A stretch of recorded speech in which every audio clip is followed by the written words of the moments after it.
And welcome back to Migration, Season 2, Part 2, where my goal is to get as much of humanity to migrate away from unconscious narratives and stimuli and into a realm of full consciousness.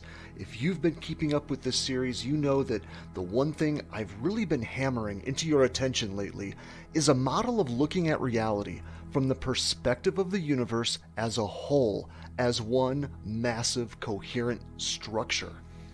And again, I am not just talking about all of the solar systems in existence, all of the galaxies, all of the matter and energy, but we're also thinking of this structure as containing all of time as well, the past as well as the future.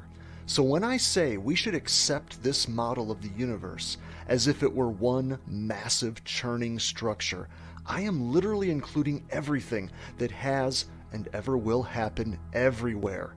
And that does appear to include the multiverse as well. Now, as we've covered, as abstract and nonlinear as this model may appear, even modern physicists claim that, indeed, this is how our universe operates in terms of how time and space behave. If you want to learn more about this model from the perspective of physics, once again, I'll add those links below, but we're here to focus on all the implications this model has on the other model I'm proposing about our very awareness. Our consciousness, at its root, that is, below our ego, below our identity, and all the many narratives we associate with, it is unified, and that singular primal consciousness is constantly, in the present moment, aware of this universal structure.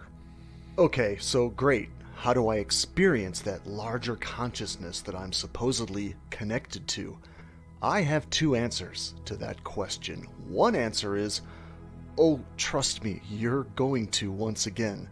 When this meat machine you're piloting dies off, your narratives about who this body are going with it, but you don't have to wait until you're dead. Today, we're diving into the mechanics of what is often referred to as ego death in this field. So sit back, smoke 'em if you got 'em, drop your assumptions, and get ready for today's episode of Migration. Humanity has found itself at a spectacular crossroads where we have been posed with a choice which, presumably, no other creature on this planet has ever faced. We can continue migrating ever deeper into unconscious narrative and electronically manufactured context, or we can wake up to our true identity as a singular awareness which is ultimately not localized, not to the mind nor to time or space. You're watching the pages of Migration come to life, an experiment in summarizing the wisdom from a lifetime of personal encounters with the paranormal and analyzing how it applies to such abilities as lucid dreaming, out-of-body experiences, spontaneous healing and telepathy, and even to our increasing encounters with intelligence beyond our world. I've come to understand that there is a unifying dynamic behind all of these seemingly disparate events, a dynamic we can all tap into. Other than the rare relationship I maintain with information and narratives in general, there's nothing special about me that's allowed me access to this realm. In fact, I'm personally an atheist. That is, I don't believe any of these experiences are supernatural. These events simply require a new understanding of the phenomenon of consciousness, which our science is, as of yet, at a loss to explain, specifically because they're looking in the wrong place for it. I invite you to join the migration into real power, which can literally, not metaphorically, take us beyond the stars. As we've been exploring this larger consciousness, which is constantly aware of all of time and space, is our natural state of existence. And by natural, I'm certainly not suggesting that something unnatural happened along the way in our evolution to create this identification with an ego.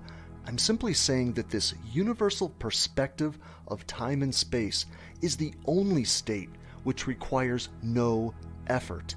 Everything else that appears as a limited form of that perspective requires real work. Yes, that means that on mostly unconscious levels, you are actively keeping yourself from this unlimited, supremely powerful perspective. It's so important to see this basic dynamic because it fundamentally changes how you see the world. So that when you think of a question like, well, how can I learn to lucid dream? How can I learn to astral project? What are the best practices and meditations to achieve these goals? Now, even if you don't have direct answers yet, you'll be able to realize why the answers to those questions are going to be rooted in focusing on what you're actively doing to avoid this reality. What walls are you constantly holding up against this flood of universal consciousness?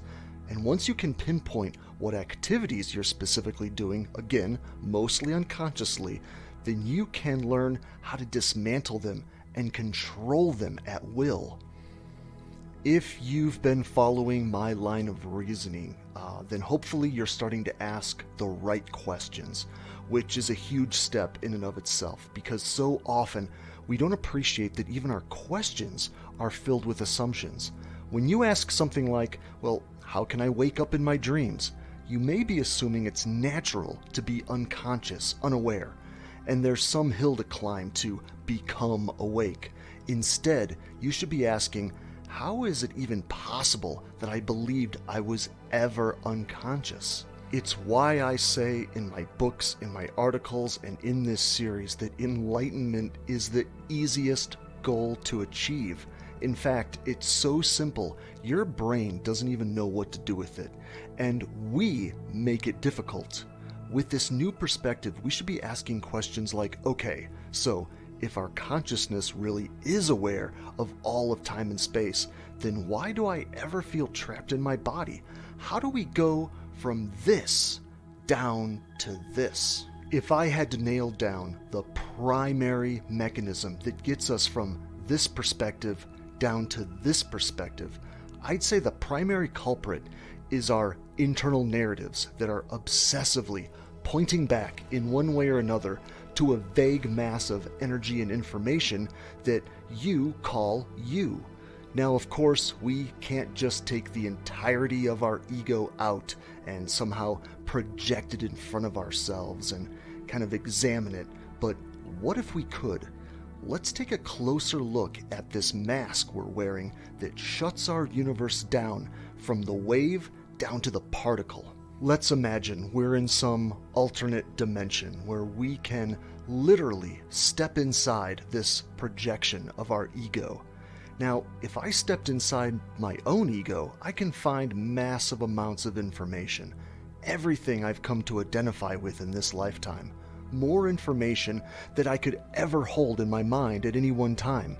I see my body is in there, my own mind, my emotions, my memories, but most importantly, I can find all of my models about how I imagine my mind and my body interact with each other. I may even find a model that tells me that I am my body, but again, it's all just a model. It's only a model. Inside this projection, I can find a near infinite number of random pieces of information about my body, my mind, my emotions, my beliefs, my knowledge. But there's one pattern inside here that is the most important dynamic of them all. A pattern that appears to tie all of this information together. We might call that pattern our story. From our earliest memories from childhood up to the present, there is a narrative we carry which aims to connect all of these memories and thoughts, our goals, our beliefs together. This is what I identify as me, and it's perhaps the biggest illusion this universe has ever managed. Our constant thinking about the contents of this ball of information is what holds our view of a limited universe in place. Now, of course, all of this information about myself is held in my memories, but I can't possibly think about all of the contents of my identity from moment to moment. There's just too much information there.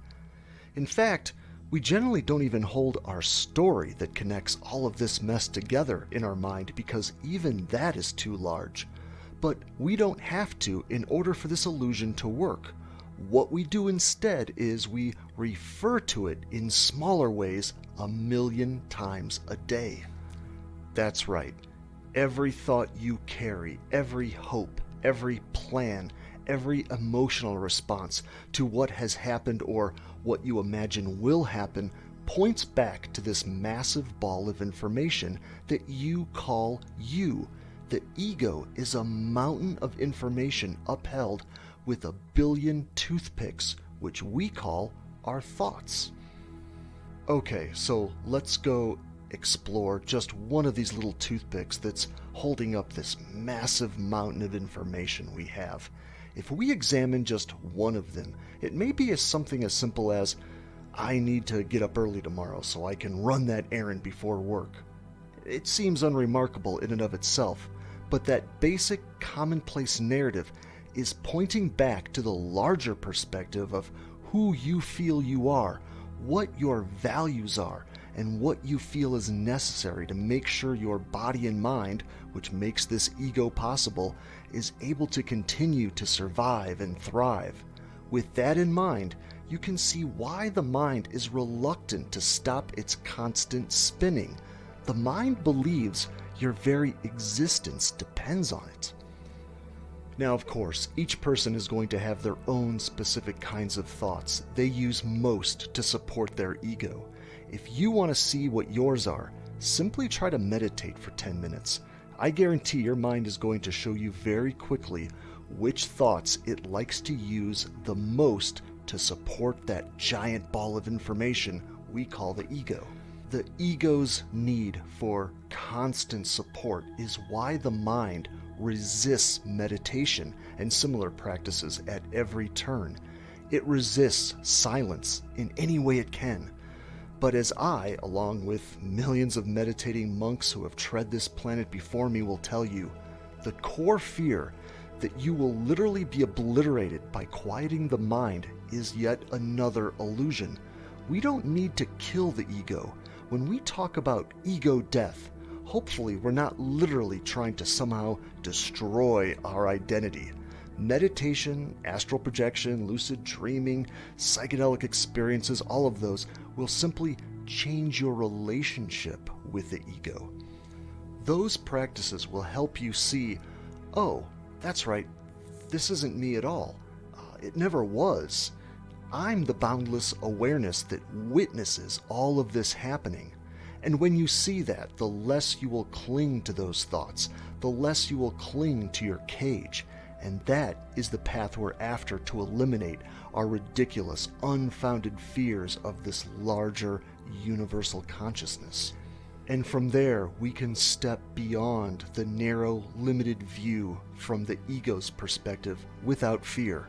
The world of the paranormal we're pointing to here won't seem so scary, so threatening to who we are, because who we really are cannot truly be threatened by anything, not even our physical death. Okay, I hope that model is helpful to you when you are practicing with either lucid dreaming or some of the meditation practices we've been discussing on this channel. So again, like and subscribe if you are enjoying any of these videos. Again, this channel is brand new. I really do appreciate all of the support, and if you have any questions, some of you have been reaching out to me. You are all welcome to reach out to me here or my other contacts on social media or my website, Iboga Moon Productions, and I will try to get to all of you who are truly serious about engaging me on some of these ideas I'm presenting here. So thanks so much for watching. We'll see you next time. Thanks.